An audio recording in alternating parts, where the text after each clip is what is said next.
Gara më prestigjioze e ciklizmit në Europë, Giro d'Italia, do të nisë për herë të parë nga Shqipëria në datën 9 deri në datën 11.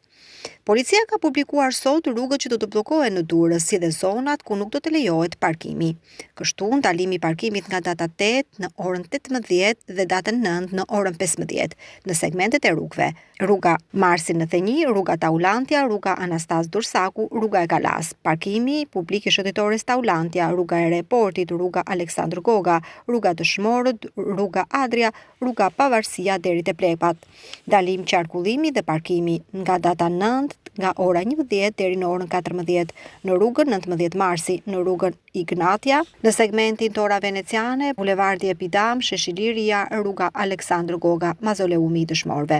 Rruga e Dëshmorëve ndalohet qarkullimi i automjeteve në datën 9/5 nga ora 11 deri në orën 15 në autostradën Plepa Bishti Zhurit Elbasan. Ndalohet kalimi i këmbësorëve në datën 9/5/2025 nga ora 11 deri në orën 14 në rrugën Taulantia, rrugën Anastas Dursaku, rruga e Reportit. Ndalohet hyrje daljet nga porti i Durrësit në datën 9 nga ora 11 deri në orën 15.